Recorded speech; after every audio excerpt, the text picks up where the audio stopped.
Welcome everybody to workshop 3. This is halfway now, 3 out of 5. We're entering the planning module, and we're joined this week by Laida, who is in her nice attic, with their plants, nice scenery. So we invited Laida to hold this workshop because we think their work covers certain topics that in this specific module somehow relate to this idea of planning, maybe, as you'll see more in their work, materials and catalogs and resources, and I'll let them get into the descriptions more, but just to give a little bit of an introduction, Laida is joining us from Ann Arbor in Michigan, where they teach at the University of Michigan in the Taubman School of Architecture and Planning, right? Am I getting that right? Architecture and Planning, Architecture and Urban Design. I never quite know. Architecture and Planning. I think you guys can all see the kind of bio in the document, so I won't spend too much time on that, but there's something missing from there, which I found quite nice, and I wanted to bring up, is that I don't know any architects who have ever exhibited in Bergheim, which is the club in Berlin, if anyone's familiar with it. And you had a piece there and a performance there recently, and I thought that was worth mentioning because it's quite a nice venue to put on your CV. So we're gonna, as usual with the schedule, we're doing a Monday, Wednesday, Friday schedule, where Monday is introduction of the work, the prompt, and some of the potential tutorials. Wednesday is going a little more in depth into those tutorials. Friday is the recap and the kind of sharing of the results. And Thursday we're going to be having an inspirational interlude, which we'll describe more later, but that should also hopefully extend some of the ideas and the conversations and the possibilities of what we're doing in this workshop, and see where that goes. So I encourage everyone to attend that as well. So yeah, without further ado, I'll just give you the stage and take it from there. Laida, thank you so much for joining and putting this together. I'm quite excited by the ideas already in the document, and can't wait to see where it goes. Thanks. Hi everyone. I'm going to actually close my door real quick.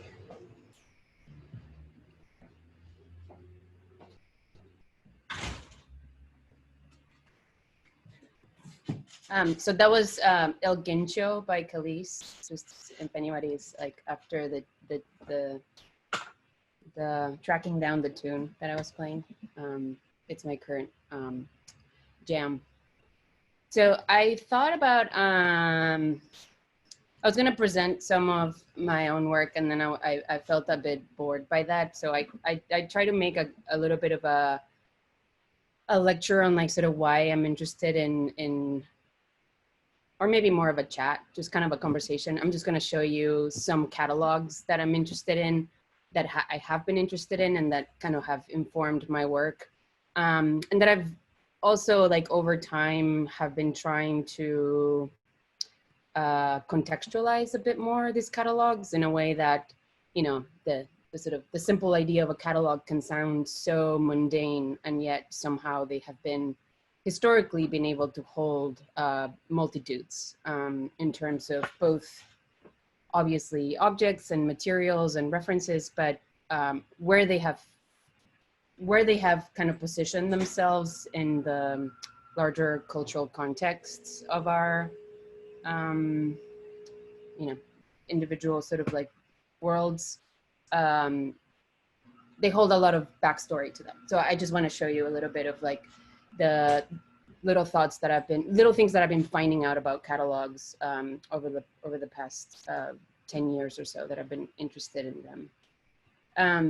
I will say, maybe like just to introduce that, my work is generally sort of concerned with, or is really bogged down by just like how much stuff we've made sort of as a civilization. And it just can't, I seem to not be able to handle that very well. And I keep trying to do something with that where it's like either catalog it or organize it or find ways to recirculate it.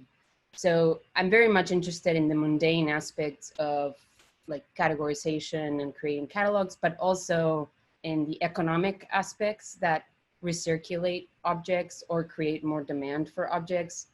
So there's always an attempt to like subvert the kind of capitalist linkages that are commonly found in catalogs. So yeah, but it always kind of goes back to catalogs and inventories and just like an exorbitant amount of stuff that we've made. So, and you'll see that in the kind of logic of the sort of lecture today. Like a little bit of trying to undo an economy, a little bit of like anti-capitalism, sort of large attempts at like contextualizing objects, and then we'll hopefully do an exercise that rings all of those bells. Am I allowed to share a screen, Danny? Yeah. You should have the option now.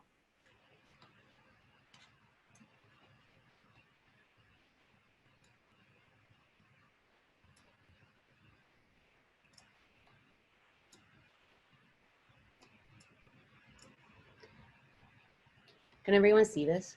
Looks perfect. Yeah, cool. Okay. I'm also going to start by saying that I'm pretty sure that this is too long and there's just too many examples and too many things in it. So at some point I might just like skip through some things that are in this slideshow that I might not get into very much, or just kind of flip through so that I can just share visual material with you, but not get into it too much. Otherwise, yeah, I don't know. I don't want to, keep you here too much. So let's see. Okay. So part of my work started with finding out about this human, Anna Atkins, who in like 1843, in some ways she's credited as being, or not credited as being, the first female photographer. I'm sure there's a lot of sort of loopholes in that statement, but she has been wildly unrecognized as one of the at least early female photographers. So I like to point out that there's some credit there that has gone unmentioned. But so 1843, right? She is a botanist and photographer. She wrote a letter to a friend once that went something like this. I have lately taken in hand a rather lengthy performance. It is taking photographical impressions of all that I can procure of the British algae, many of which are so minute and that accurate drawings of them are very difficult to make. Anna had begun experimenting with a brand new photographing technique called Cyanotype. Lost my notes here. Called Cyanotype or blueprint, where under minimal ambient light, Atkins arranged algae specimens on a sheet of glass and placed them on top of paper coated with photosensitive iron salts, using another sheet of glass to hold the algae in place.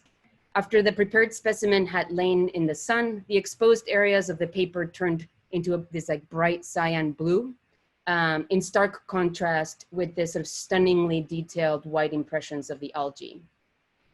So within a year of beginning to experiment with this new technique, she had published the first volume of photographs of British algae. So the very first book that compiled this natural inventory. A collection of more than 200 algae images considered to be the very first sort of photographically illustrated book. At the time when illustrations would often reflect the artist's own ideas of species like relatedness and natural order, photography for her became a kind of mirror to nature, to let things reveal themselves. Preserved in Atkins's blueprints are not only the sort of generic features of algae species emphasized in this illustrated guides, but also the sort of every wrinkle, fold, and rip is captured by this sort of careful method. So, you know, it tends to be that this is more like what we know now about plant catalogs, something that combines a sort of, you know, and something produced out of Illustrator, perhaps. So I just want to kind of show a deep contrast between the kind of careful representation of something and perhaps something that is more concerned with informational quantity and its kind of translation to text as potentially something that I might call a shortcoming, not leaning on the visual, but on the textual as a crutch for catalogs. Sorry, some of these images kind of didn't translate very well. So this is I think for those that are in the US, which I will speak a little bit about US catalog culture. I'll say to that I'm actually not very familiar with a lot of American history since I was not educated here. I'm originally from the Basque Country, but I've grown interested in some aspects of it through the catalogs, which will become evident here. So some of this are just kind of very familiar to some potentially. They're still sort of not very familiar images to me. But the Sears, this was the catalog or one of the images for the Sears department store, which was founded in 1893. And it became known for its mail-in order catalog, meaning you would get the catalog and there would be information on how to buy the objects that were portrayed within the catalog by simply mailing back money, and then the US Postal Service would deliver the object to you. So in many ways, this is what we would understand as the Amazon model today. But so a year after the department store came to be, by 1894, this catalog, this mail-in order, had a page count of 322 pages. So it was like a mind-boggling array of products, including medical and veterinary supplies, music instruments, bicycles, sewing machines, hubcaps, and later on even entire homes. As we'll discuss that later. So there is a lot to discuss about Sears as a retail space, but it's the catalog that really stands out for me. And this is going to take a surprising turn. So the catalog came to be during the sort of Jim Crow era here in the U.S. And you know, again, for those of you that are not familiar with U.S. history or went to school studying U.S. history, the Jim Crow laws, the Jim Crow era, were essentially like in effect from 1880 to something like 1960. And they were state and local mandates that enforced racial segregation, specifically in the American South, but that trickled up into many other places, including current times. The most common types of these laws outlawed interracial marriage and required businesses and public institutions to separate Black and white patrons. So it essentially, these laws are responsible for keeping a kind of rife with discrimination and injustice everywhere in the US. So oftentimes in like rural citizens in the US could only shop at one store. That was the country store, the general store, where one, prices were very high, two, Black sharecroppers were functioning on credit oftentimes. And the owner of the general store and their landlord would oftentimes be the same person. So they were owing dues and participating in an economy that was cyclical, where the very money that they made would go to both their landlord and their retailer, who happened to be the same person, therefore keeping the money in the pockets of those that were suppressing them. So the mail order catalog, like unknown to itself, or without kind of intention from the sort of Sears family, it allowed Black customers to bypass the general store, where they had to wait for white customers, etc. So now they had access to the same items as white people. This included clothes and food as well.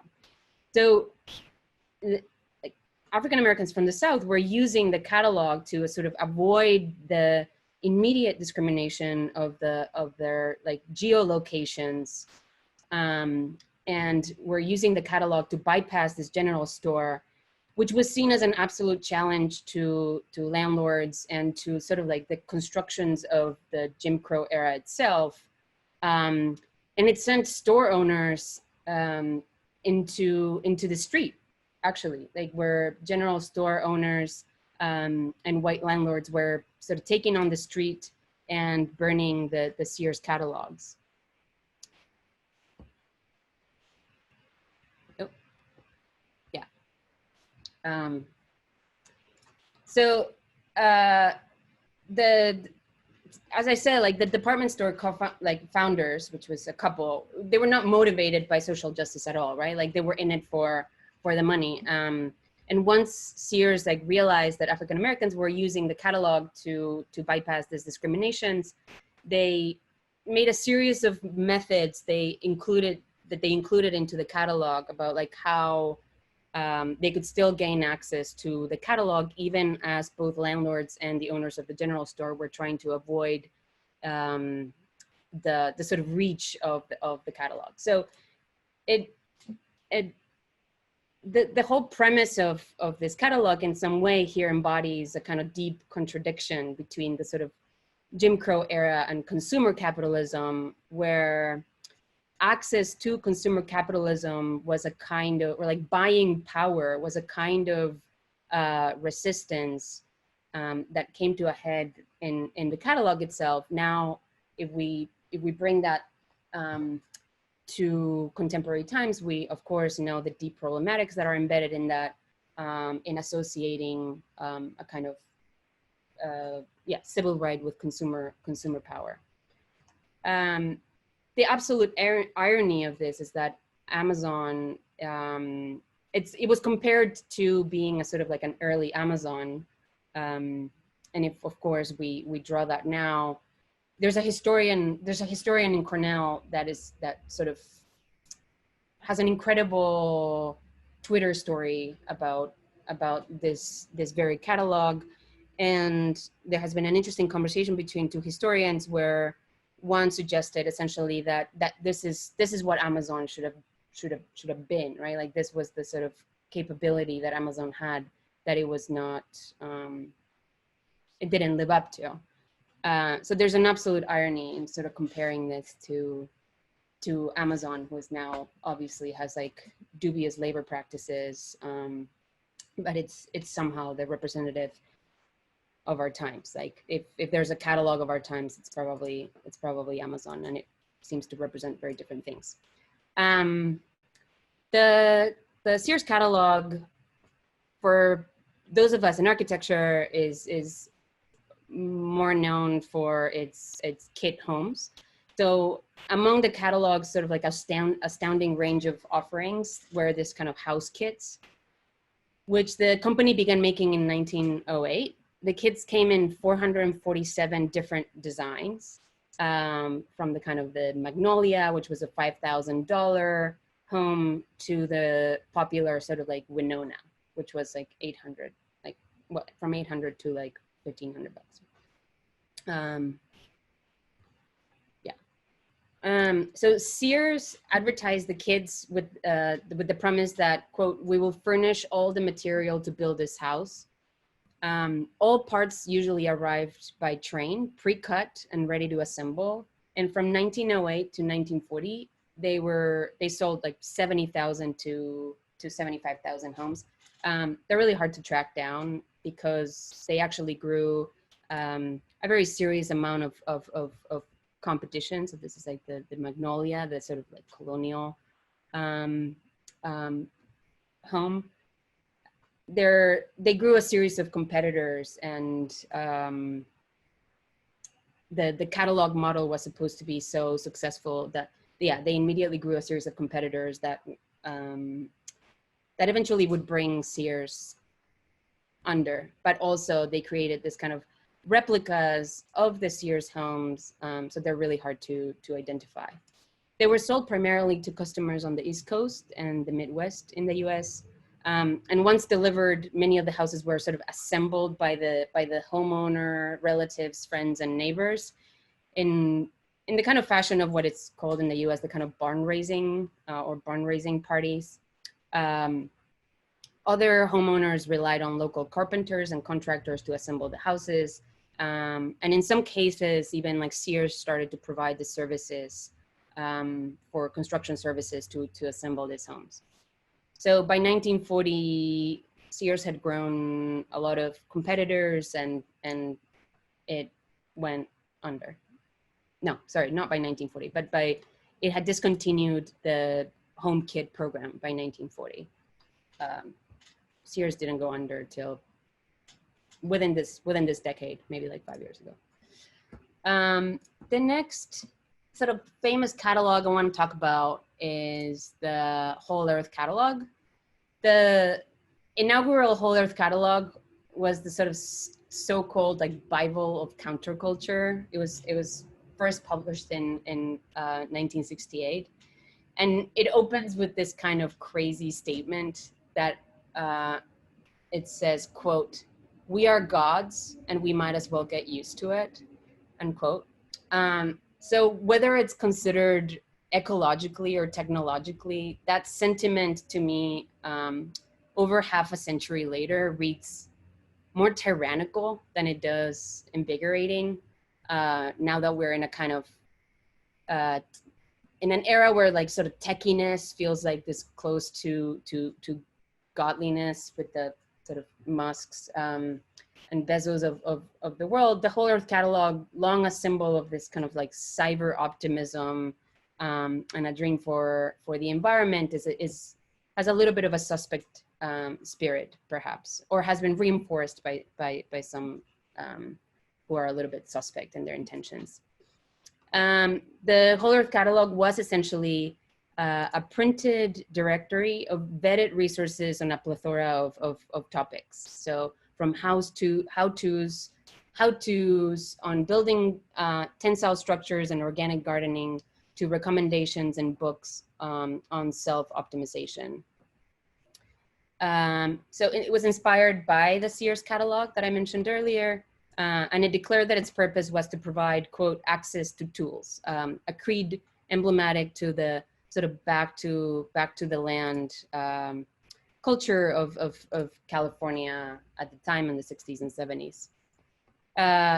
The catalog was published mainly through 1971 by Stewart Brand, the kind of early technologist Stewart Brand. And its creators positioned themselves as not only idealists, but curators and tastemakers. And in the first edition of the catalog, it's said to function as an evaluation and access device, because with it, the user should know what is worth getting and where and how to do the getting, which is a very funny sort of sentiment. But it was marked by its sort of idiosyncratic layout and its telephone book size.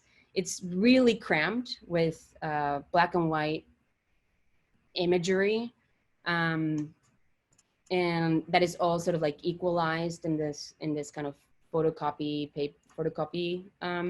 look. And there was a funny quote also by the maker in terms, I mean, if we're going to discuss the kind of representations of a catalog, Brand was once quoted by saying, "White space in a catalog has no value except as the occasional eye rest. I figure the reader can close their eyes when they're tired." So instead of using the white space for that. So as much as it is known for its kind of quantity and overall ethos, the representation and size of the catalog itself also becomes quite important here. The catalog sold a couple million copies, and it would eventually go on to win the National Book Award in 1972, which was the only catalog that had ever done that. So since then, the Whole Earth Catalog has actually been quoted by many sort of techno-positivists in Silicon Valley, and it has become like a huge staple of this sort of like utopia-driven garage startup. And Steve Jobs has like used it oftentimes has referenced to it, and had called it the like Google of 35 years ago.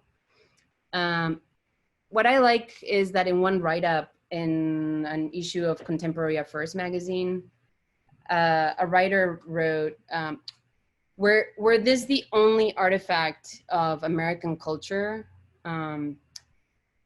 1972 had like left remaining? So if this was the only thing that was left in 1972, 100 years from now, our survivors would be able to put 1972 back together through this catalog.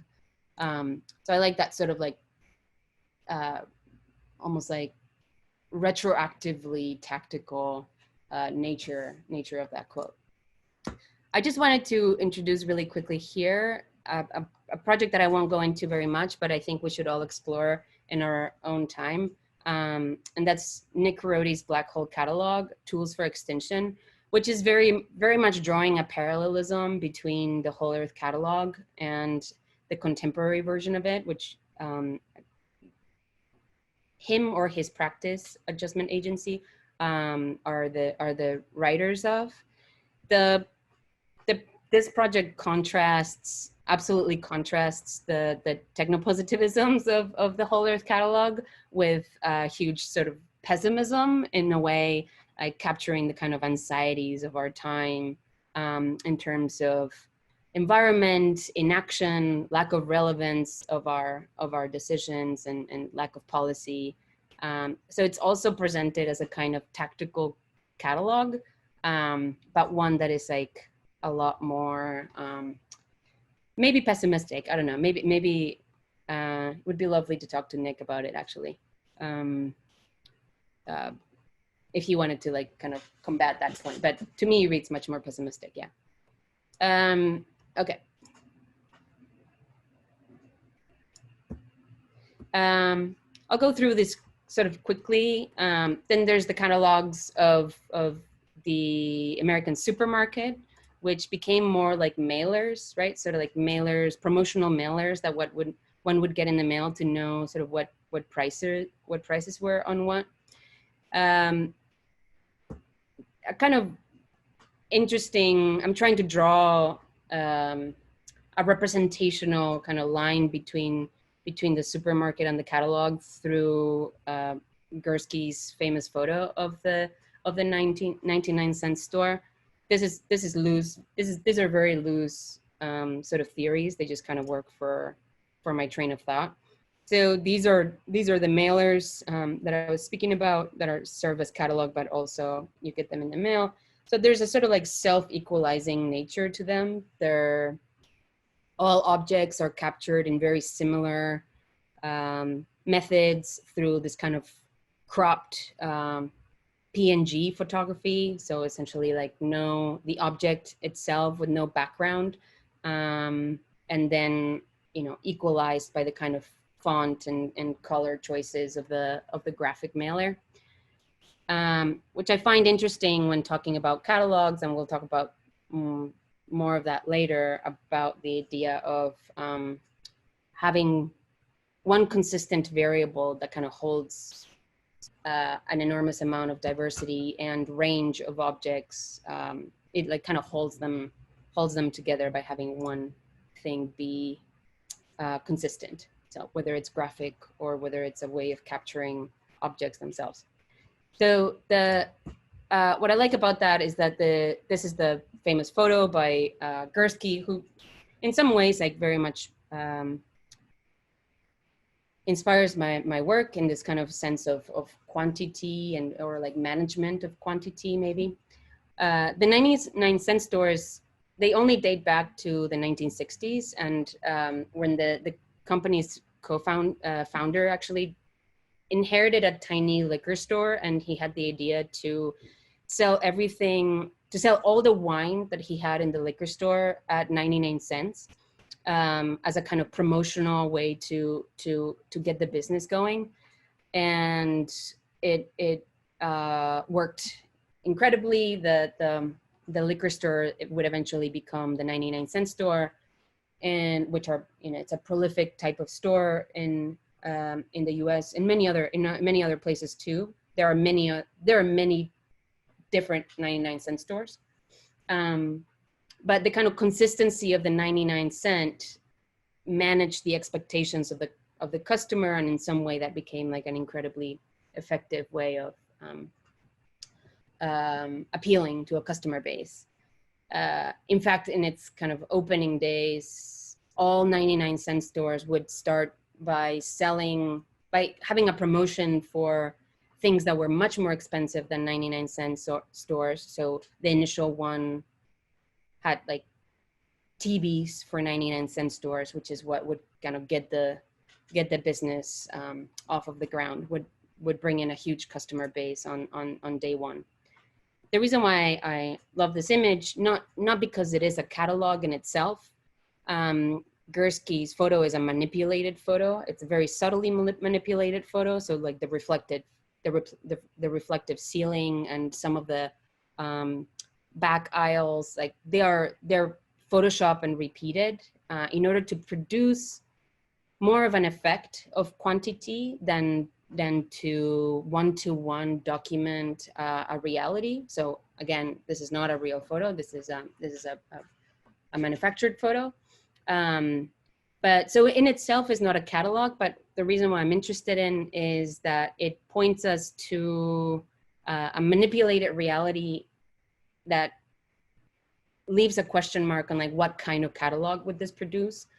Would one were to document this photo, the kind of manufactured reality of this photo, what would the actual catalog look like, right? Like how can one manage that sort of quantity?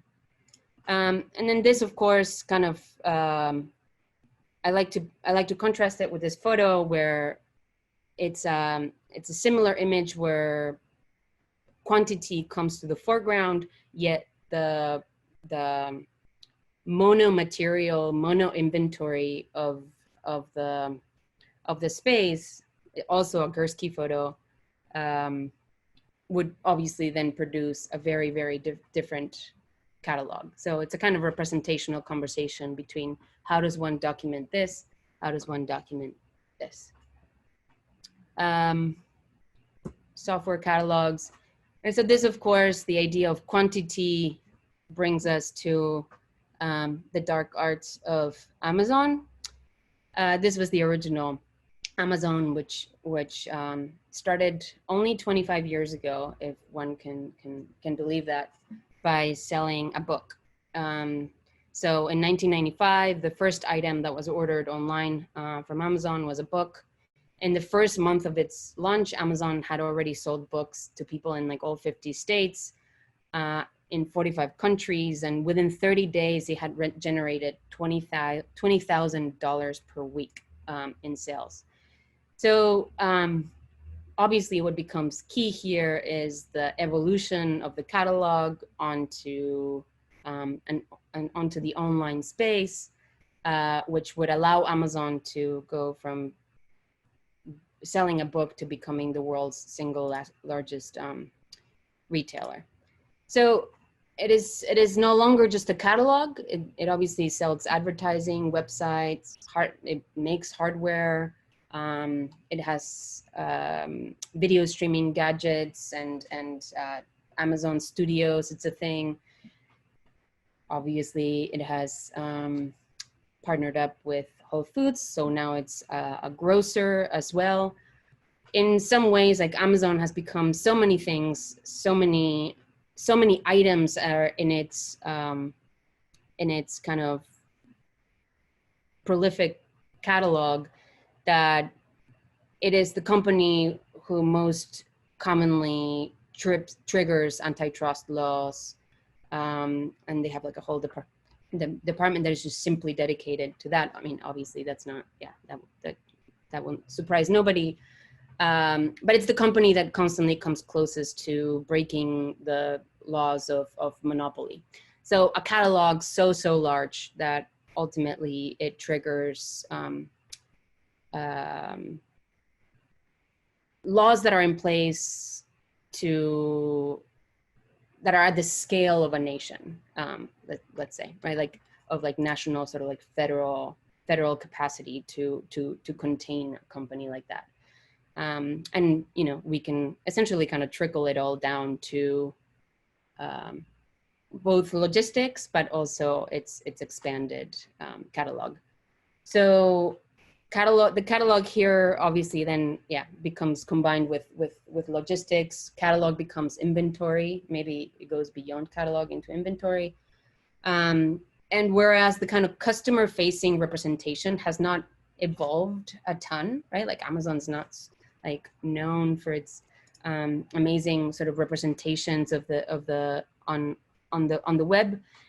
In the back of the house, in its logistical end, it has used the cataloging of objects as a way to drive their business by having to train the Kiva robots, obviously, which are now sort of replacing human power in the Amazon warehouse, to recognize objects and grip them without needing the kind of perimeter of the box that will eventually house the object. So this is a manual from the training of the Kiva robot, whose biggest challenge in imitating the sort of human workforce, it's called the grip challenge. In effect, like what robots are especially bad at for many reasons is the metric acknowledgement and grip of an object. Anyway, I have a lot more to say about this and how it's affecting everything from the warehouse to the vegetables that we're eating and they're picking, but I'll just go through it quickly. So yeah, so that's the catalog of the sort of back of the house catalog, and this is the Kiva system sort of thinking. Each one of those is it's an inventory management system with each one of those being a unit in motion. So a sort of extreme cataloging, perhaps. Okay, so this is another representation.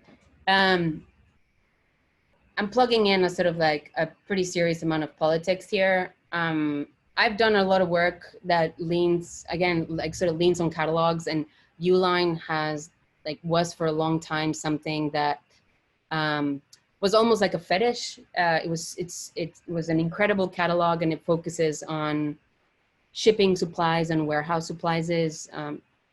I've done a few projects borrowing the sort of aesthetics of Uline, and then more recent research has led me to finding out that the Uline family, the founders of the company, have the sort of extreme politics of racism, and it's in their catalogs. They write sort of this small manifestos about the state of American politics that I consider incredibly destructive and affiliated with really problematic ideas about people and their workforce. So recently, there has been a project in finding alternatives to that catalog that I just kind of want to put here that there are catalogs that are better than other catalogs. So when possible, I would love, you know, people's attention went away from Uline onto other projects, other sources. And then there's, of course, the sort of the IKEA catalog. I'll go through it very quickly. The IKEA catalog is just, it's its main marketing tool. It's the company's main marketing tool. It spends 70% of its annual marketing budget is spent on the catalog alone.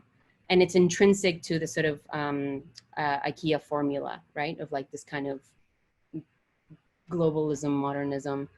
But before IKEA the first IKEA showroom was opened in 1948, the founder had actually run a mail order business selling the kind of wide range of objects, from pens to nylon stockings to furniture. And he had used that the idea of the catalog as a way to kind of get that business out of a small town where he was doing that. Obviously, this would become a premonition for how out of town he would get through the catalog when IKEA became sort of you know, such a global enterprise. The only things to say about the catalog is that that 70% of the marketing team that is dedicated to making this catalog, they're mostly targeting, yeah, this kind of like lowest common denominator of modernism that can appeal to everywhere in the globe. And in doing so, they've actually ran into some big problems, where they have been sued. The catalog itself has been sued a couple of times for trying to, one time, for example, they had a catalog that featured no female figures in order to appeal to certain more orthodox areas of the globe. So it has run in finding this like lowest common denominator. It has run against, or in this lowest common denominator that it's like still malleable in order to appeal through this basics. It has run into some pretty serious problems.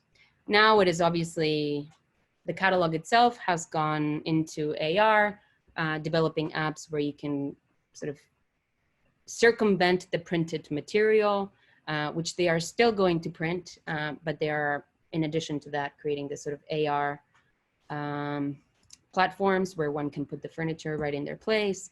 And some of their marketing strategies have moved on to the infamous sort of Pinterest, which I'll say a little bit about. It is maybe the third sort of catalog of our times, or at least one that seemingly affects my life quite a bit. It was originally started by architects, and the reason why I liked it as a catalog originally is because it pointed outside of itself. So if you clicked on something, it would bring you to the source materials, to the author of the content itself. Over the last years that Pinterest has been so active, it has now started to essentially just reference itself. So if you click on something, essentially what it does is just brings you to another Pinterest link. So whereas before it had this kind of utilitarian archival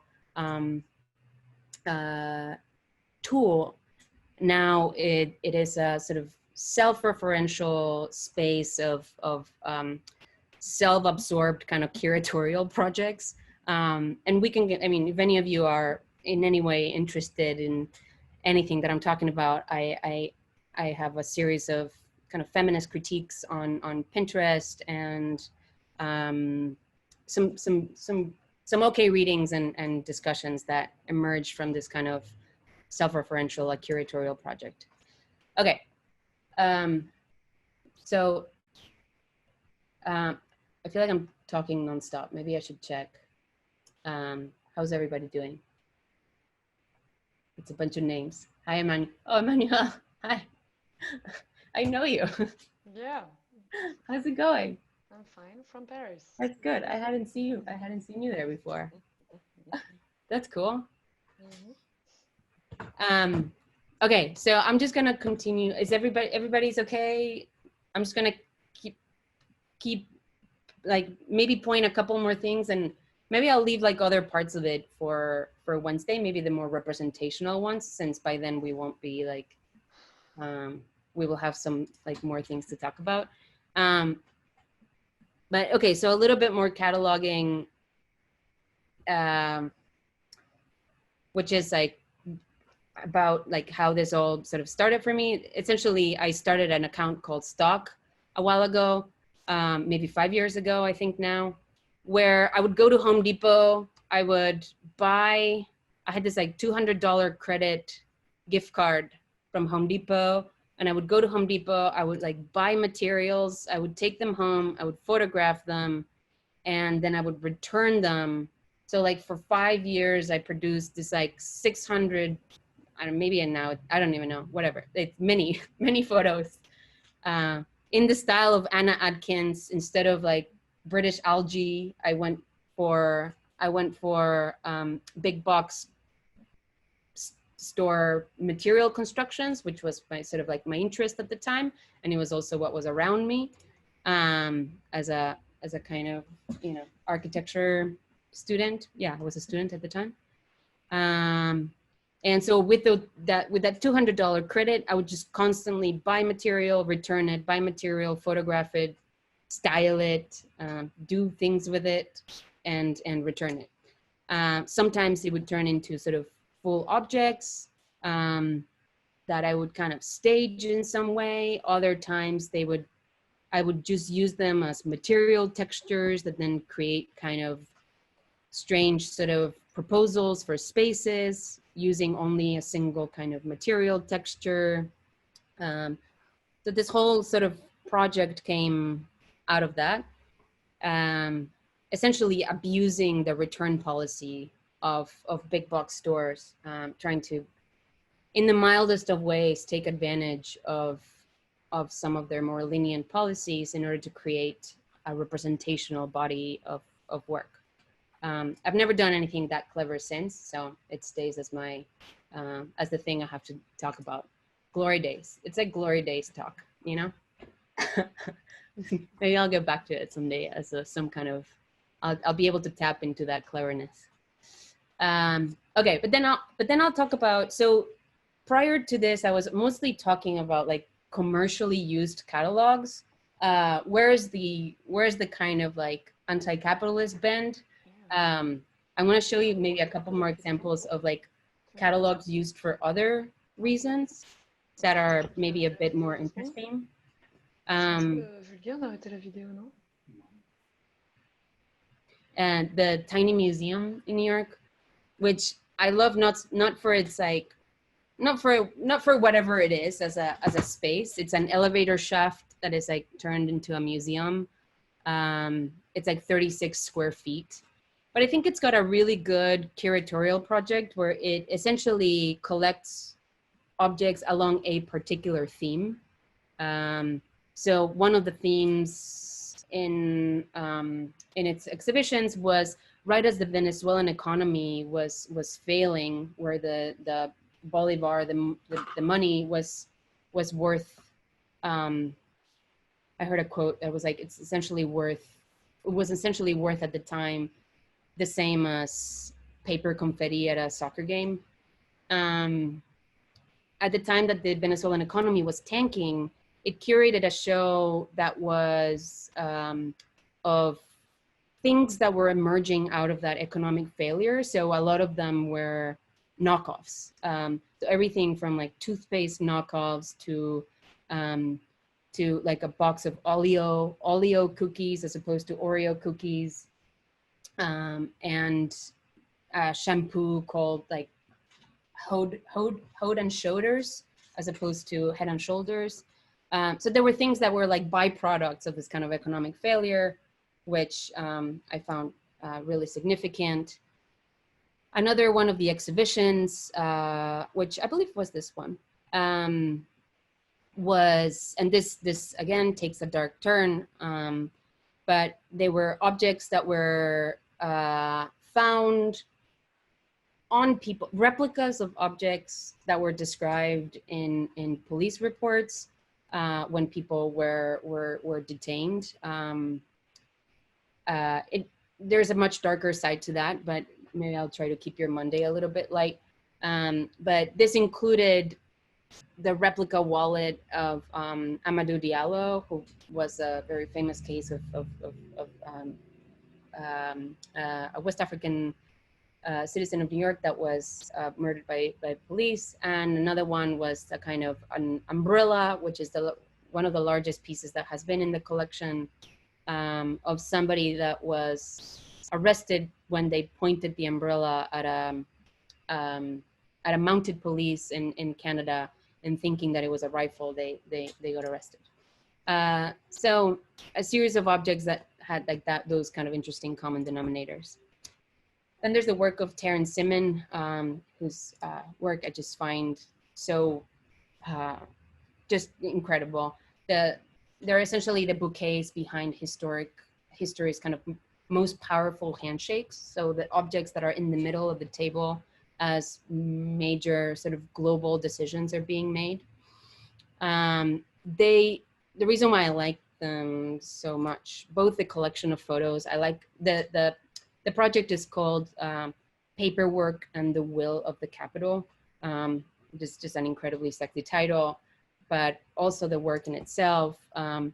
They kind of recall the 17th century sort of Dutch paintings in which there were these things called the impossible bouquets, meaning there were floral arrangements that would have never been able to happen naturally through their own ecosystems, because they gathered like floral specimens from around the world in such a way that nature itself wouldn't have been able to concoct such a composition.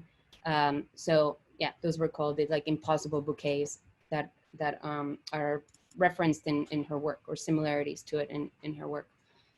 Again, I can kind of get a lot more into these, and I can send you the specific names of all the work and the artists, but I want to be done soon.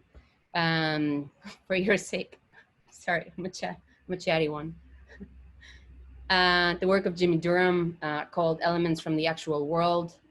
He uses like sort of everyday objects to get a kind of like his like statelessness, or his chosen statelessness within the U.S. As a Native American, and he writes beautifully about his own work. So maybe we can just read his own words about it rather than my interpretation of it. Simone Evans, who's a couple. I don't know if you're seeing it, the title up there, but yeah. So the artists, they create text-based and image-based collages along a particular theme. So here it's like everything they own. They like combine sort of inventory, diary entries, advertisements, diagrams, in order to create this kind of alternate states of narrative, I guess. They're very narrative. So we can see some of the details on the notations and the documentation of the objects. An obvious place for sort of inventorying and cataloging is books, and especially now sort of like digital books. I'll go through these like really quick. Gabriel Orozco's work on collecting sort of drift material. This project called Dear Data. So here I'm going into a different way of thinking about it, where it's not producing necessarily a catalog, but using catalog as a tactic, like what cataloging, like different methods of cataloging things. So there's something about this project where it turns events, narrative-driven events. So these are postcards that two people are sending to each other, describing their days, their experiences, their summer, a musical event, whatever it is, through informational tactics rather than narrative. So reducing things to a kind of infographic in some way as a method of cataloging an experience rather than sort of talking about it or writing about it. And this is my favorite artist, Hannah Horwitz, who practiced out of East Los Angeles in Boyle Heights, Emma. And what she did was essentially capture musical events. So yellow would be for flute, red for drums, like whatever instruments. There would be a legend at the bottom, and she would capture a sort of a three-dimensional event, I guess a fourth-dimensional event, something that was dynamic and had sound and had the complexities of a cultural event, and reduce it to this kind of infographic as her like work of art, creating this stunning patterns, and again coming up with her own representational method of cataloging or documenting an event. So things that would not be commonly cataloged here kind of get cataloged. If you look closely, there are sort of like numbers all throughout there. Okay. All right. I'm maybe getting a little bit self-conscious about how long I'm going. So the maybe here's what we'll do. I think maybe we'll go through the sort of exercise, and maybe I can talk about this sort of catalog economy on Wednesday, or I can sort of lightly refer to it. Essentially here I would like to go, I would like to explain methods and systems of subverting the catalog out of commercial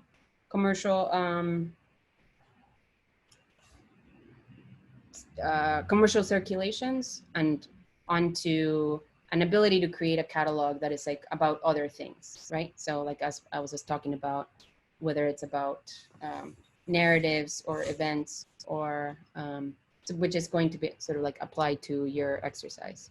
But really I just wanted to talk about this image.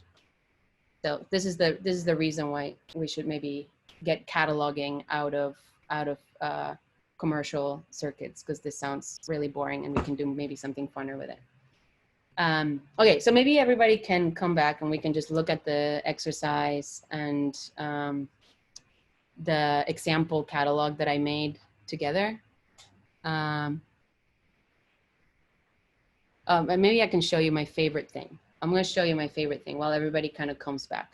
So the thing that I'm currently obsessed with, it is this thing called the underground plant trade. So again, it has all the ingredients. It's like, it's an inventory-based radical kind of trade project that includes plants, which is my favorite thing. And it's essentially the project by this person, DJ Freedom, who tweeted maybe, I think it was like a few months ago. He tweeted a few months ago, prior to Black Lives Matter becoming sort of, you know, our most everyday concern, or so present in the media, where he posted this thing where it was like in Twitter, like if you're a white person, you should give a black person a plant immediately, right now, do it now, give it to them. And it was kind of amazing what a call to, there's something so on the nose for the time, and so actionable, and it used Instagram as its main source. So essentially he created this account where he'll post a different state, and within that state, people will post like what plants they have available, and they'll essentially go and give clippings or other kind of methods of propagation or entire plants to Black folks near them as a kind of like as a restitution project. So there are two instructions. And what I like about it is that he combines them with his tutorials. Hi, I'm Frida Laville. On what the characteristics of each plant are that are incredibly fun. And I'll just play one while sort of people come back. Oh. Let's see if I can. I'm here to show you which common house plants can help kill your enemies. Did that big, fat, white, nasty smelling fat bitch Rachel take you off the motherfucking schedule with her trifling, dirty, right, racist ass, the big fat bitch, oompa body ass bitch? Well, I'm not a common house plant that'll help get that bitch back. This right here is a croton plant. This bitch right here has the ingredients, speed up Karma's process, and help get any bitch back. It's a garden plant. I should have warned everybody that he says bitch like it's like his bread and butter. Anyway, I'll send you the link to this project, so you can watch all of his videos, which are actually incredibly informative on the different kind of properties of plants and which ones are in kind of like higher demand. Okay, so let's get to the sort of workshop. Yeah, Danny? That's great. Okay, so I essentially just added an example of what I was thinking a catalog could be. The goal is for you to decide what you want to catalog, decide how you want to catalog it, but then at the end for all of us to come together. And this is the part that I think I'll be doing, like compiling all these catalogs into one sort of master catalog, so that there is a kind of database, like interesting database, and it can serve as a kind of comparison between them. I don't know if comparison, but interesting kind of juxtapositions of like what choices people are making to document either the things that are around them or things that they want to trade with their neighbors, or explore a particular interest. Maybe you want to use this excuse to like explore like how to get 1 foot out of your quarantine home without having to see too many other people, and document the kind of plant life around your house and go on a walk. You know, document the sort of like your favorite dogs in whatever city that you live in, or whatever space that you live in. I'm particularly interested in creating, attaching these inventories to a particular economy. So originally the idea and the way the workshop is written is to create a sort of like a goods trade with people in your community or people near you, which are sometimes not the same thing. Neighbors can also be sort of like a scary space of politics, and I would like to discuss a little bit more of that on Wednesday. That was the sort of rest of the presentation. But okay, so the idea is, the simple argument is like there's too much stuff, right? So the idea is to kind of create, that you would create your own catalog of things around you that not everybody should own. Like not everybody should own one of everything. One of like a bread maker or a surfboard or a mountain bike or a lawnmower. Like there are some things that are just simply just sit idle for a long time. And so the idea of the workshop was to kind of create, that you would document the very objects that fit that criteria, and you would create a network through which you can share those out to people that are in your community or near you, and find a way for them to do the same to you, send them to you in order to create a sort of, you know, your catalog in your region or in your community. So in the examples, I essentially just created like one that was like around objects that are like recreation. Like if it makes sense, if you live in, I don't know, like in a camping town, or if you live in a beachside town, you might want to focus on recreation and maybe have like, you know, see who has like surfboards and soccer balls and mountain bikes and skateboards available that might be in use sometimes, but other times aren't. And so I could, as this person's neighbor, go here and find out like, oh, well, the person in like 33B has a surfboard. Let me see if it's big enough for me. So let's see, like something like measurements and when it is generally available, and then I can sort of contact them to see if I could borrow it. Or I have a friend coming into town and we're going down to the beach, but I don't want to own a cooler because not everybody should or is in a condition to own a cooler. So I can find out here sort of like who near me might have a cooler that I can borrow, because it's a one-time use, and I'm not, I would hope that for those kinds of exceptional events, we wouldn't try to like buy something or otherwise. Yeah, it makes sharing a little bit easier. I understand that maybe not everybody is in a place or in a condition, both because of COVID or because of sort of general, like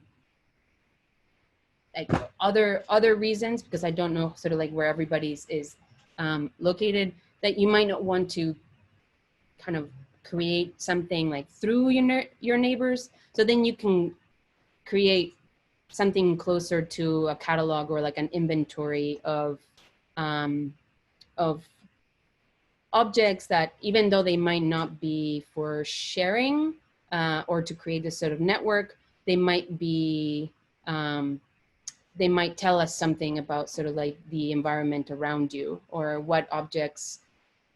The important thing would be to create a sort of like a criteria. Like, what are they? Like, are they plants? Are they objects that the objects that you most used during COVID? Your least favorite objects? Like, just create a sort of like a criteria through which the pattern, the common linkage between the objects becomes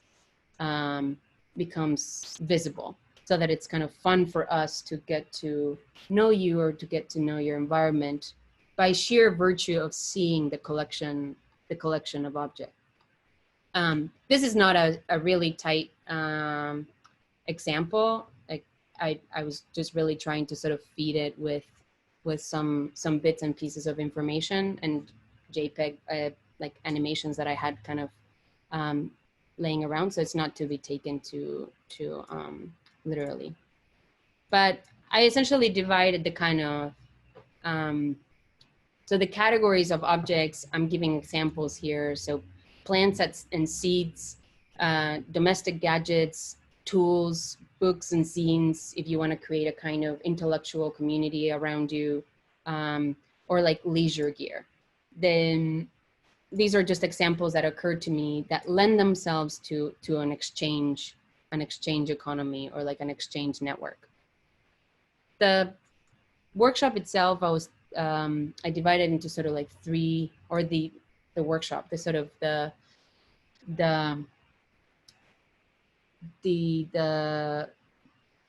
exercise, I guess. Identify and contact a network, or decide whether you want to do a network or just a collection, a visual collection. Decide the kind of how you might contact them if you do choose to do a sharing network through a community or your neighbors. So like flyers, emails. Is there a neighborhood like email serve that you might be able to tap into?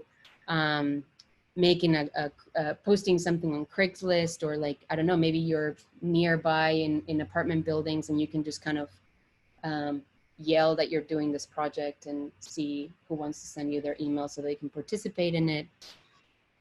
The second step is to kind of identify which goods make sense for what you want to do. Whether it's, again, sort of plants and seeds, if that's a particular interest of yours, or domestic goods or leisure. This can be somewhere between a hobby, an interest of yours, or what makes what you see around, you know, your life that you want to engage in cataloging it. And then to identify, once you identify those goods, to figure out what's the best way to document them. So from the examples of the catalogs that we saw earlier, we can already tell that the success of a catalog, at least on my opinion, is some things being really consistent, so that other things, so that then the inventory or the collection can have major variability. So, or like have like a very narrow category of objects, like having some things very defined, so that other things can have variety among them. And that includes representationally. So whether you photograph objects and you crop them, or whether you download 3D objects and then material map them, or whether you use like last week's skills of photogrammetry and you create like sort of 3D imagery of these objects. It's completely up to you. This depends on whether you have access to these objects, or whether, you know, you what objects you're choosing and how you might document them are kind of tied with one another.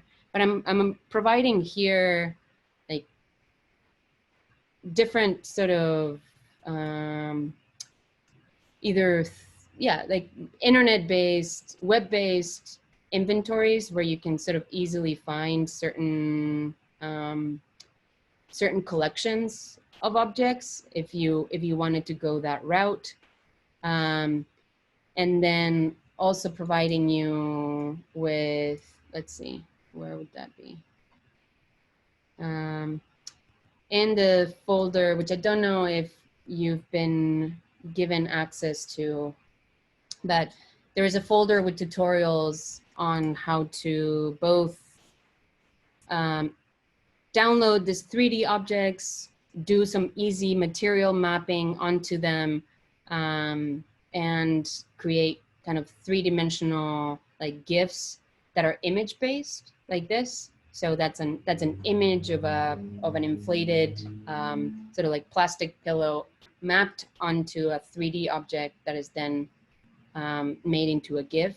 This, I would say, like this was, yeah, like they're easy. They use easy, low-hanging fruit aspects of Rhino. That these are sort of like easy, like quick things that can be done without much sort of access to, with only access to Rhino and Photoshop. Actually, I changed the, I think somewhere here maybe it says Premiere, but you can just use it in Photoshop. So what I'm saying with that is that there's tutorials that are tied to specific aesthetics, specific outputs of this inventory, something that would produce something like this, a mix of static and animated objects, which I think makes for a very dynamic catalog that is not very sort of text-based, and that's a plus in my book. But those are options available to you on how you might choose to, which of these aesthetics you might chase for your catalog.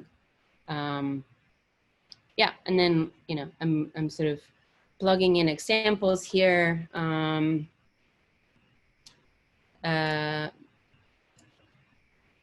This is a plant inventory done by like a student of mine, something that I'm calling like this sort of like dynamic cataloging, something that combines catalogs and animations.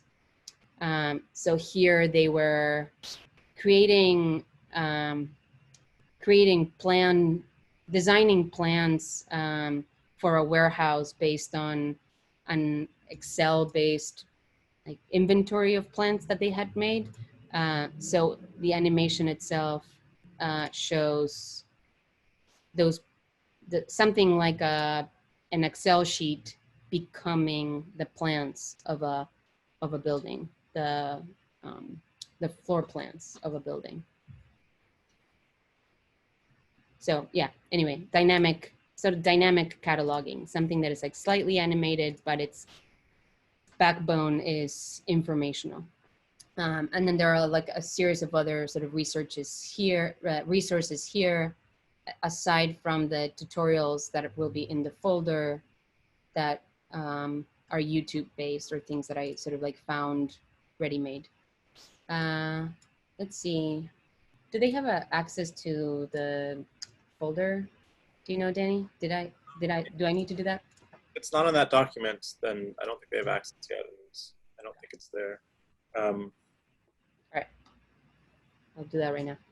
Do we want to maybe kind of talk a little more, like take a step back and talk a little bit more about the kind of questions that we want to ask with this? Because I think what's really nice, and first of all, thank you for the presentation. I think it's really inspiring to kind of think about, I mean, there's so many thoughts that are already running in my head about, you know, what kind of catalogs I encounter every day and how that influences the things I do, or the things I want, or the things that I would say, you know, try to surround myself with.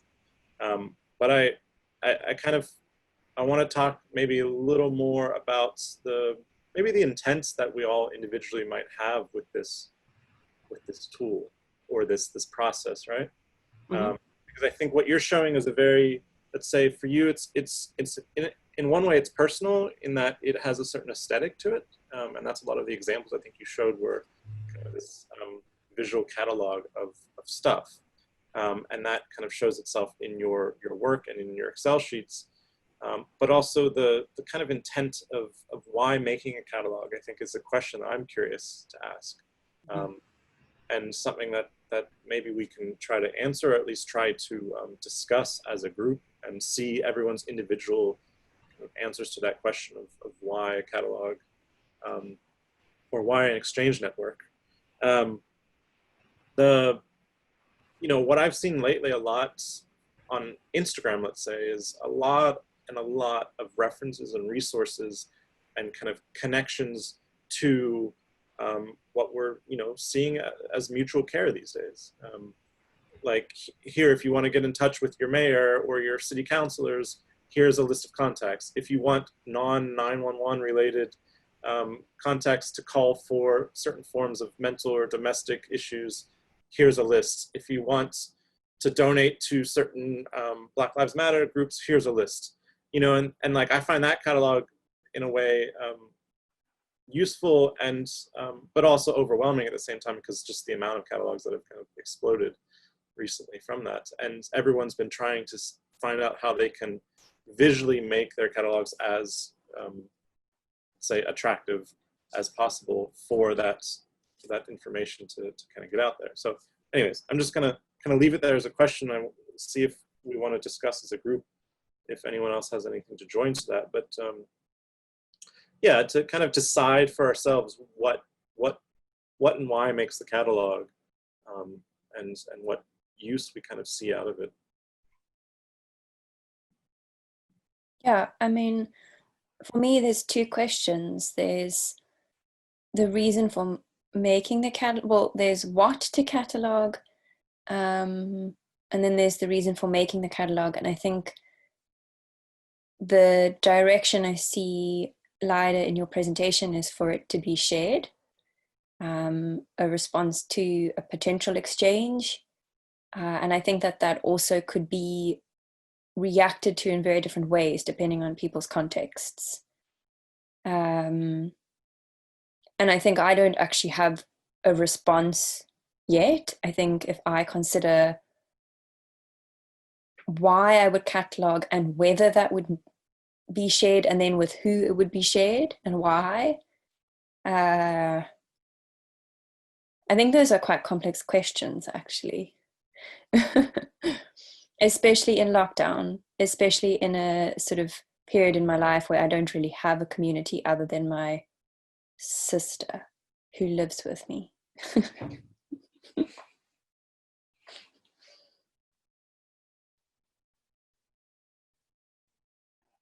I like I forgot the name of the artist you mentioned, but the one who was basically photographing all the things he owns. What's his name?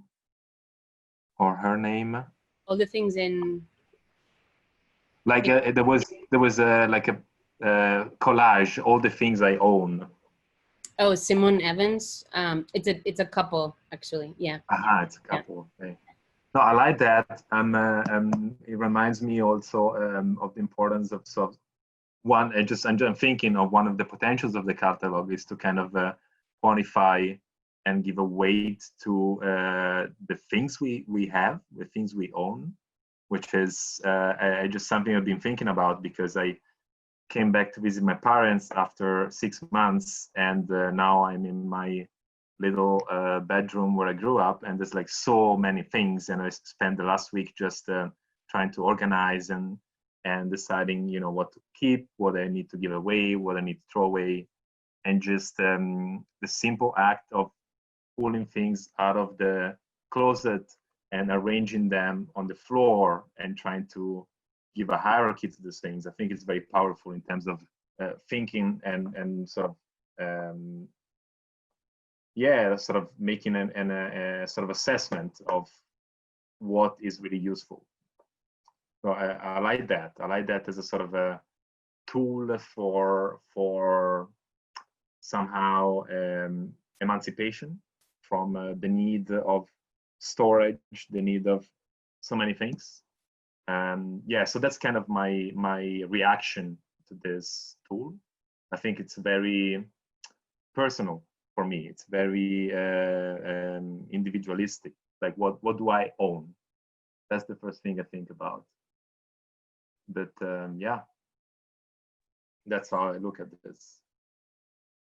Yeah, I also find myself relating to the idea of books, and thinking like, just very practically, if I was aware of what all of the books that the participants had that they were willing to maybe share through a scan or through a photo of the index, I wonder what I would do with that. I wonder whether then, like, next week I would contact somebody and say, hey, this one book that I saw you have looked really interesting. Could you just take some photos of the introduction or something? So like I'd really like to actually hear from some of the students and participants. I'm really interested to see how you guys are interpreting this, whether you have a reaction to it. Also, just to maybe be a little bit more clearer about Thursday, we have a really interesting industrial designer coming to speak to us from Thailand, whose practice is orientated around working with found materials, very much inspired by the Thai context, which is what happens in many everyday lives. And I think there's also potential for people to catalog materials, maybe not to share, but materials to use or reuse or rethink about how you relate to them. So I'd love to sort of hear some comments now from whoever, whether it's either in the chat or whether, I mean, I obviously prefer if you can just speak as we're speaking, but if you don't feel comfortable, just chat, and maybe everyone just in the chat write something like your first reaction to what you could catalog and why, and what you could share and with who. I mean, there's so many questions. Sorry, someone was speaking. Did I interrupt?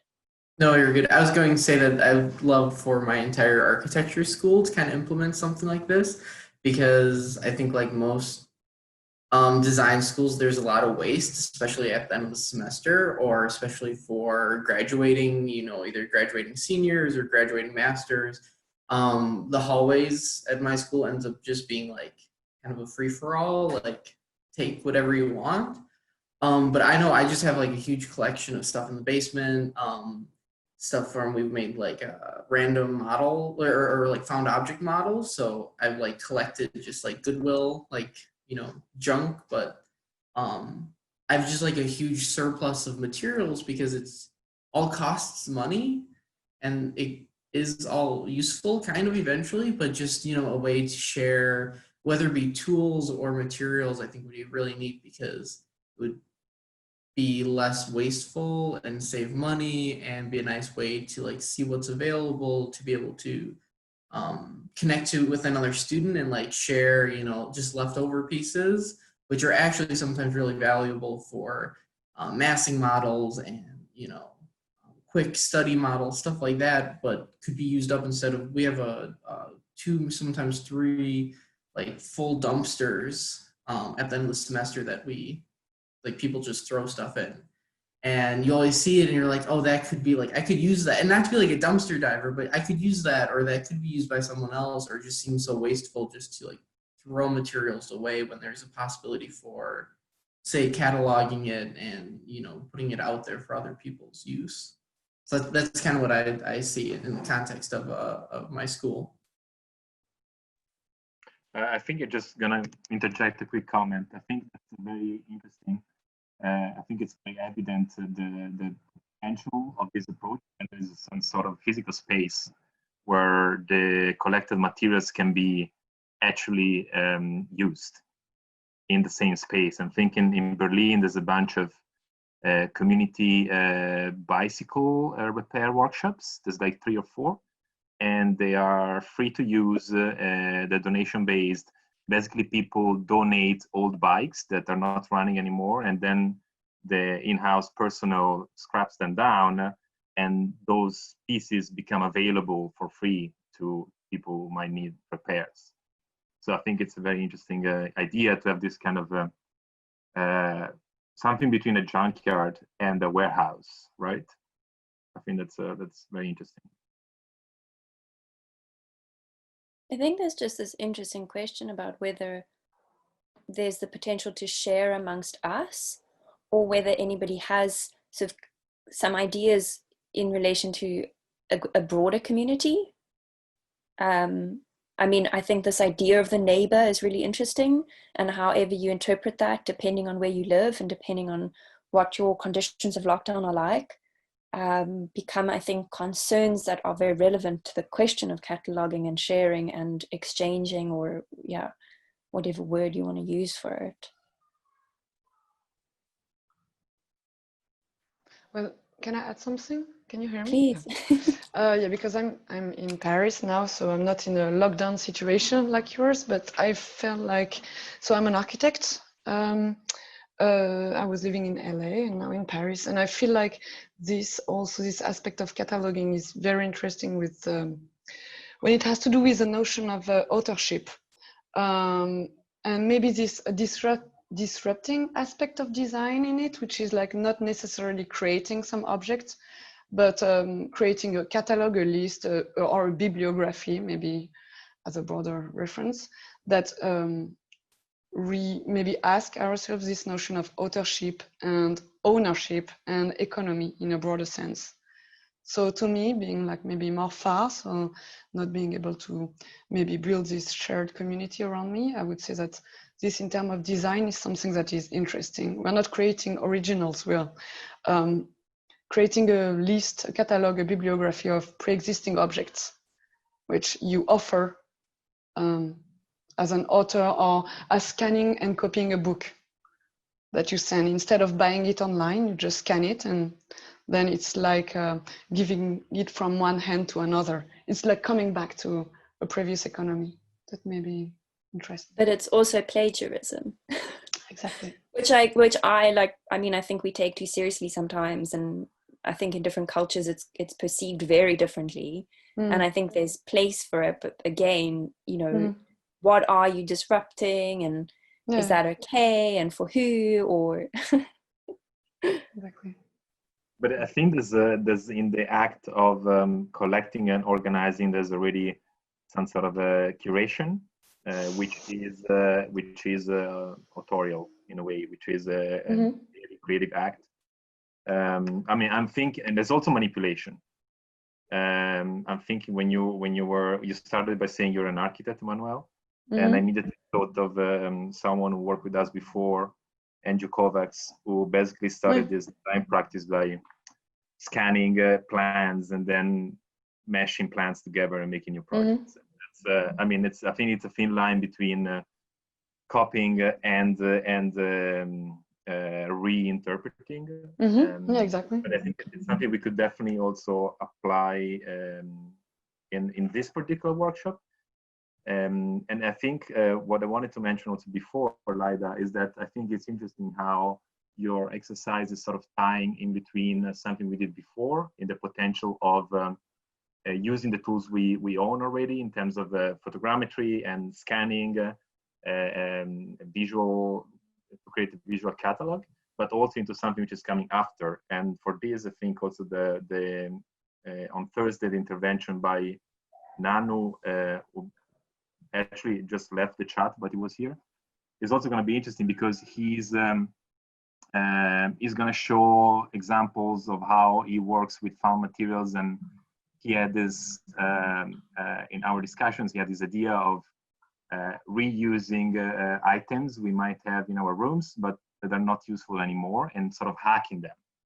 So this idea of, like joining things together or applying some very slight modification to something which is useless in its current state, but could be completely transformed by the very least modification. So yeah, I don't think we're gonna fall into any sort of plagiarism. I think it's gonna be, I think the more kind of minimal, or the more kind of how do you say, fine the intervention, and the more interesting. I think that brings up an interesting layer to all of this, which is, there's so many different kind of parts to this catalog, but also I think within the system of how you catalog, like within the catalog itself, like what are the categories, how are they arranged, what are the kind of, as you said, the naming conventions, or all those questions, I think also help us in this organization, because, if you're talking about Nanu, he's looking at objects for their ability to be either like things that connect, or things that form a base, or things that, I don't know, like support something else. And I mean, that's specific to that kind of form of practice, but also I think it's just, the categorization is a really interesting aspect of all of it, because you could shuffle based on alphabetical, you could shuffle on numerical, you could shuffle on color, you could shuffle on whatever, and that kind of gives a complete new identity to the catalog in a certain sense. So we've got like a potential documentation of all the scraps from an architecture studio. Does anybody else have any, and you don't have to stick to this obviously, but does anybody else have any initial ideas or thoughts?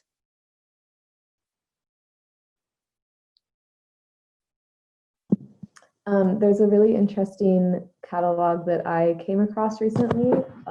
It's pretty new, and it's this crowdsourced database of police brutality videos on Twitter. I don't know if you guys have come across this, but these two people started this Google spreadsheet with the opportunity for anyone in the US to submit videos that they've taken of instances of police violence. And it's categorized really specifically, and it kind of becomes this useful resource for either people who do data visualization or policymakers. So I think that's an interesting way of like taking all of these disparate pieces and putting them together into like something that is really useful in a tangible way.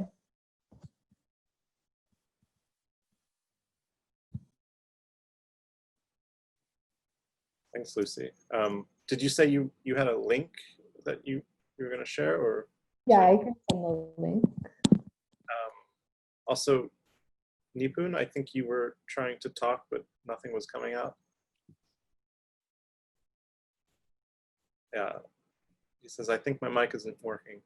I'm just gonna read what Tarini wrote. Unless Tarini, you wanna speak to it.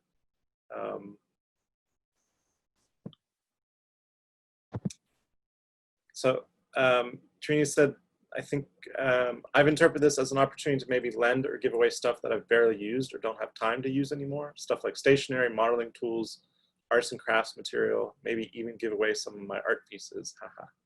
Books, gardening tools, since all homes around me have gardens that haven't been tended due to lack of tools and help, maybe sports equipment in the hopes that someone might develop an interest. I think these are all great examples, and it's, you know, like, I don't have an ocean next to me, but you know, if I'm not going to buy a surfboard just so I can try out surfing, it'd be nice if I could find someone who'd be willing to let me use their surfboard for a day to kind of test it out, and you know, not have to go through that form of buying it and then having to understand the return policy if I change my mind, or just doing it once and not wanting to do it again and having it stay in my garage the rest of my life.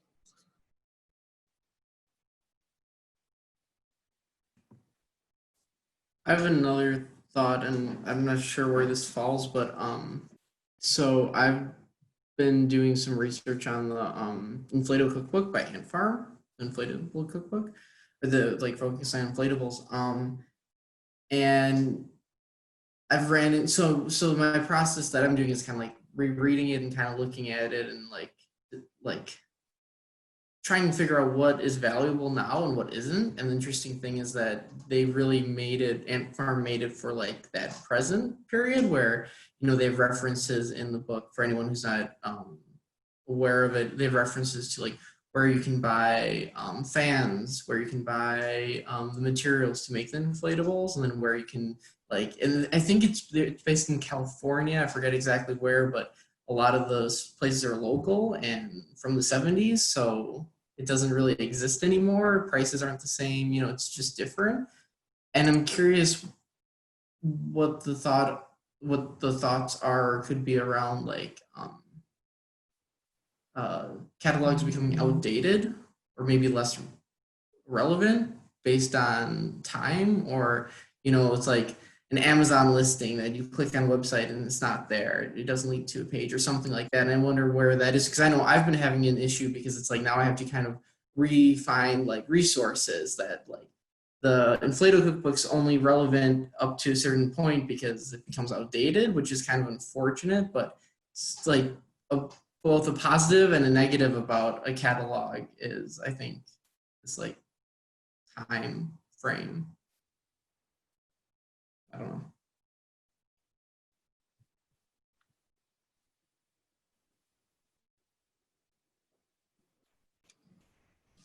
Laida, we've been doing a lot of the conversation now. I don't know if you have any comments or thoughts to add to this, or if it's sparking any other. Yeah, I like the idea of sort of like I think because my mind thinks in diagrams, I was like reducing things to a kind of like diagram where it's like you know, like the criteria through which you select the object categories informs like the very nature of the catalog. So like what or why you originally choose defines the rest of the process. So in some way, like David, what you're saying, like the kind of timeline. Rebecca, I love this idea of like what does it disturb? I think is that what you said, or disturb, or what does it disrupt? Like choosing, yeah, if you choose like objects of care that transcend cataloging objects of care that transcend geography, therefore through like a sharing network that does not acknowledge like borders, say, like puts disrupts a very particular thing, right? Like ideas, it would disrupt like the sense of like who gets care by what, through which like sort of like systems of governance or belonging. So it's like if we complete this as a kind of equation of like through what type of network equals like a sort of a particular type of disruption. I find that, yeah, anyway, it's like sort of reducing it to a diagram. But the idea of like objects that you're not using very much through availability to whoever is interested. What does it disrupt? It disrupts a kind of, like how you were saying, like Danny, like it disrupts a certain kind of commercial loop that is, you know, the originator of like our, whatever, like hobbyism as an initial like sort of way to get into like buying something or something, that commercial loop. But yeah, anyway, I think I like the idea of that there is a kind of massive amount of options in terms of like what you can catalog, and whether what sharing network, or if a sharing network, if you even choose a sharing network to put it through, it's going to produce like many options. But I think it's really useful if each one of those options is really narrow in a way. Like if you were to kind of curate that initial choice quite tightly, where you can, there's something about the hidden power, I think, of the catalog is ultimately like a tight curatorial strategy. Like the narrower you define something, the more you witness it like expand in options. Like it really allows you to explore sort of like other aspects of things. So whether it's like plants and gardening tools through like a giveaway network, or recreation objects through a lending network, or whether it's books through like an email, through a Google Drive, shared Google Drive, that could be the network, you know? It becomes somehow very, very narrow. Like it's just books, it's just Google Drive. And then you just kind of, that self-similarity, that condition of self-similarity where things are kind of similarly chosen or tightly curated, they produce a massive sort of expansive like network of things. And yeah, I think that's the sort of, that's the part that I'm interested in. Like the workshop has many options, but each one of those options could be a very narrow choice that then gets more expanded. Even also, Danny, like how you were saying it through the definition of categories or like descriptions of these objects, even like how do we instill different value systems onto them? Like how do we measure a surfboard? Like maybe a surfboard is good, like it's as good for making a sculpture as it is for learning how to get in the ocean or learning how to swim, or I don't know. But how you categorize it, how you describe like this categorization that you were talking about, Danny, like whether you put like surfboard in turn like as part of scrap material available, or whether you put it in the category of yeah, like sort of hobbies to pick up. It changes the nature of that object and the kind of category that it belongs to. So I find that interesting too. But yeah, I really would just encourage everybody to kind of pick a very narrow category of objects that relates to their current state too. The reason why it was left a little bit undefined is because I don't know what everybody's kind of lockdown situations is, and wanting to put anybody in any kind of danger. Yeah, So, I mean, sorry, just to quickly follow up on that point about being sort of setting clear limits. Just from this conversation now, I, in my mind, define sort of 3 options, open for discussion, but also I think we should wrap this up quite soon. But first is, if we want to share things within this community, within this group, my sort of clearest, most useful, most selfish desire would be for that to be a catalog of reading references, books. Then the second option is if you have an idea for a community outside of this, there might be links, but maybe you have an idea for cataloging, as in Tarini's case, things that you can give away, things that you can give to your friends, things that you can give or exchange or share. And And that I think is quite open depending on your circumstances.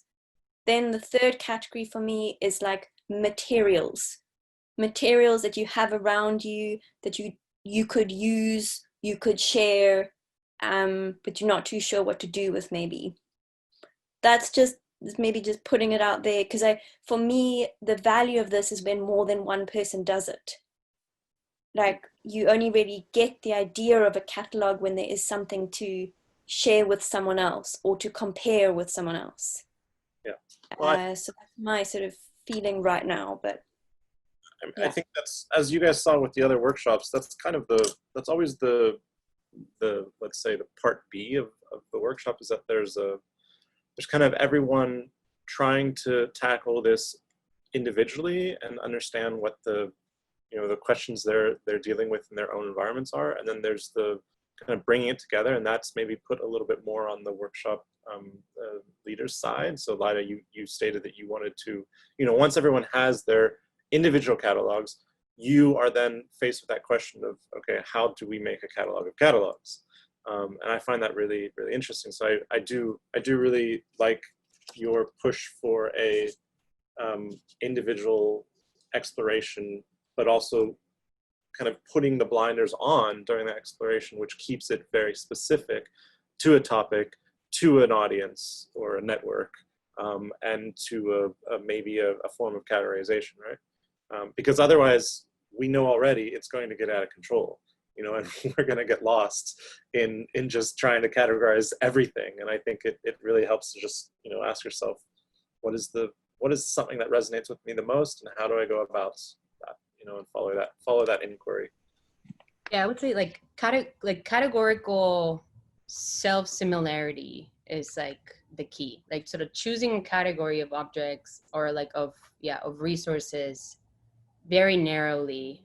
I think it's the really key of this project, and to tie that to a representation technique. So if you're capturing books, or if you're capturing plants, or if you're capturing like tools, to like either photograph them or scan them, like the consistency of the attempt at representation of that catalog is the fundamental aspect of it. So if you think about category, representation, network, like category of objects tied to a very, very narrow representation, very consistent network, depends on what you want, like or where you're at. Perfect. Okay, we're entering almost our third hour, so I think we should wrap it up here. Thank you again so much for all the hard work. I mean, it really shows with just the kind of clarity of the document, but also I think the effort you put into the presentation and trying to get us to wrap our heads around this. I already see some comments about how it's opening up new ways of thinking about the kind of as Nipun is saying, the provider distributor side of the catalog, which is really interesting to think about. So I hope everyone found this useful. We will put the tutorial links into the document soon. I think Laida, you have access to that, so you'll do that. We'll do that right now. Yeah, and so those tutorials again are just kind of there to encourage you to maybe think about that representation side of the catalog, as Laida was explaining. And on Wednesday we'll reconvene and start talking about where this is going, and answer questions on maybe the technical sides of things, and just keep the conversation going. So with that, I think it's a good moment to end. Thanks again. I hope everybody has a good rest of their Monday. Yeah. Thank you, everyone. thank you. Bye. Thanks, Thank you. Laida. It's lovely to meet you. Wednesday. Bye.